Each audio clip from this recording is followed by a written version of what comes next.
So, bet you guys didn't know, but 3 to 4% of all shoulder MRIs will be read wrong by the radiologist, and that happened to me.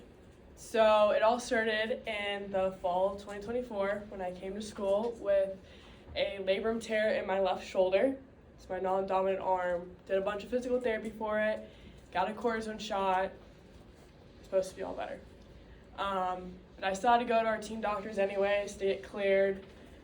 So it's just not on their end with all the malpractice, whatever. So I go to this appointment. It's 12:30 on a random Tuesday in September. I'm missing SMC 220. I hate missing class, so I was already a little bit mad. And it didn't help that Salvador was late to my appointment. And he came in, and he didn't even touch my shoulder, and he was like, "It's bicep tendonitis. I don't know where you got the labral tear from. So you just gotta start a new rehab plan, whatever." Like, okay, so I'm from Washington, D.C. My doctors there are really great. What are you talking about? So I was already mad.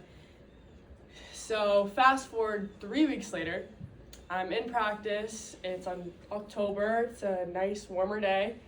The sun's starting to set and we're hitting off the machine.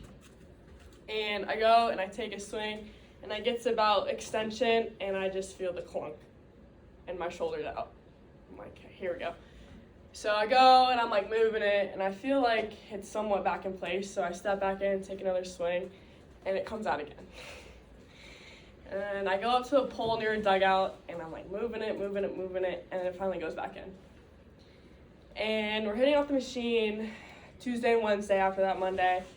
And I had about 20 dislocations that I put in back myself because we don't have a trainer there in the fall. And she's like, "All right, something's actually wrong with you. You need to get an MRI." So I got an MRI. It's supposed to be on stat because I need to know what's going on with my shoulder because it keeps dislocating every time I take a swing. And go to my follow-up, and they're like, "We only have the images. We don't have the radiology report. It's been 7 days since I got the MRI." So I was frustrated then too, and he's like, "I can't tell, but nothing looks wrong, so just go to a shoulder therapist, like shoulder specialist." I'm like, whatever. So it's about 2.5 weeks now. I got the MRI, and the report comes back clear. There's nothing wrong with my shoulder. There's no tear at all, and whatever. So then I have the shoulder specialist appointment. It's 9 a.m. in East Providence. I have to drive 45 minutes. I'm tired. I'm just like, all right, I'm gonna go and get a brace so I don't have to get a shoulder replacement at the early age of 20. So go in, he's like moving my shoulder around. He's like, "Do you feel that?" I'm like, "Yeah." He's like, "That's it, coming in and out of the socket." Okay, like, what are you gonna do for it? Looks at my MRI. He's like, "I don't know how they missed this, but you have one of the largest posterior tears in your shoulder that I've ever seen. And posterior is the back of your shoulder, and that's like really rare. You have like about 12% of all labral tears of that." So I was like, "What are you gonna do?" He's like, "You can't play." I was like, "What? Can't play?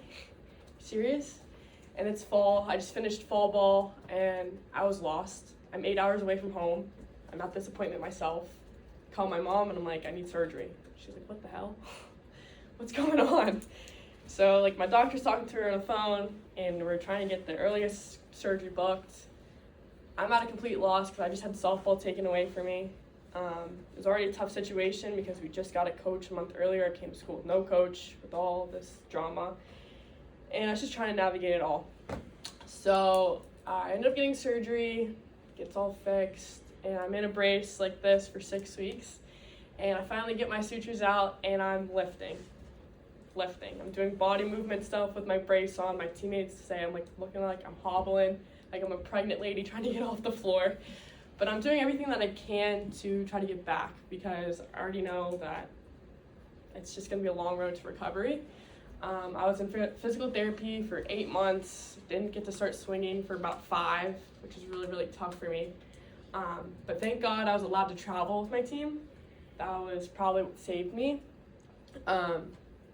My mom didn't come to a lot of the games, but when she did watch on ESPN Plus, she said she could hear me yelling and screaming and see me in the front of the dugout, so I was my teammate's biggest supporter, and I just got to see the game for a whole new perspective. So I'm really thankful for that opportunity of being misdiagnosed by the Rhode Island doctors, but it all works out in the end. I can move my shoulder pretty high. It doesn't really go back, but I can play, and that's all I really care about.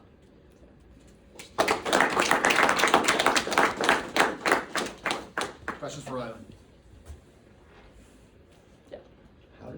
Why did it take you 20 dislocations, like putting it back, for you to finally be like, okay, maybe I should go get an MRI? Well, it wasn't really my decision. It's whatever my trainer wants me to do. And I was like, this is what's happening. What can you do for me? Because I can't go and get the MRI myself. They have to get an appointment in with me. So it was really just finally having the 20 dislocations that they finally believed that something was wrong to look at it. So yeah, it wasn't really up to me. It's just trying to get somebody to believe me, unfortunately. Did you ever have the thought you're never gonna play again? And like, how did you feel? Yeah, there was actually one time on a plane ride home from one of our preseason tournaments, and I was like, I don't know if I'm gonna be able to play again, because I couldn't even move my arm to catch a ball yet, and I was like this, and it just felt terrible. Like, I have 4 anchors in my bone trying to just hold my whole shoulder together, and they also like shrunk my shoulder capsule because it was so big. But I definitely had a lot of those moments, but a lot of my teammates will attest that even when I was doing my return to swing program, if it did not feel good, I would go backwards, and I think that's what has helped me today. Like, I really have no pain now, and I can swing, but I really didn't think I was gonna play again. Yeah. So you talked about that period of time that you were out and you felt lost. Talk a little bit about what kept your mind, in positive light in that time that you were lost, because I know a lot of athletes experience that, and I think it's a big thing that isn't talked about today, that it's a huge thing to overcome that feeling of being lost or like in a slump. So talk a little bit about that. Yeah, I think one thing really helped me was just being around my team. Just having something to go to every day was really nice, just get my mind away from it, because I essentially became another coach, helping run practice and doing little things like that. I think if I wasn't able to travel, that would have probably broke me, but I was able to, and I just kind of took on a different role. I was the charter. I had 2 clipboards, just charting balls, strikes, hits, hard hits, everything. So I really just embodied that role, and I was just kind of there for my teammates, and I think that's what really helped me. Was there like anyone in particular on your team that like inspired you to keep pushing forward, or was it like a whole team thing?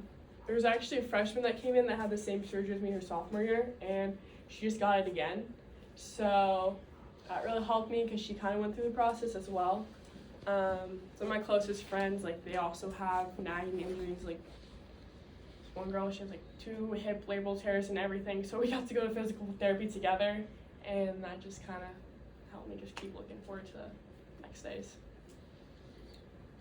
First off, Rhode Island doctors stink. I know that from experience too. Preach. My question is, so let's say one day you have your own office in like a high-level position somewhere. What would the sign on the door say, and why?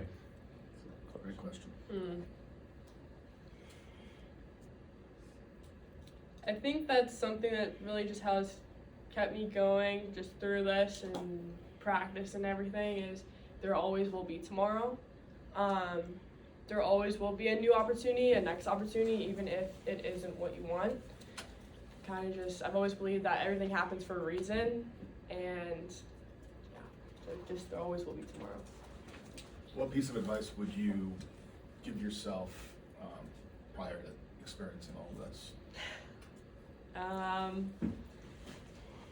Try not to get so angry and worked up, because that was just a really big part of it, because I just wasn't believed for so long, I feel like, and it just took so long.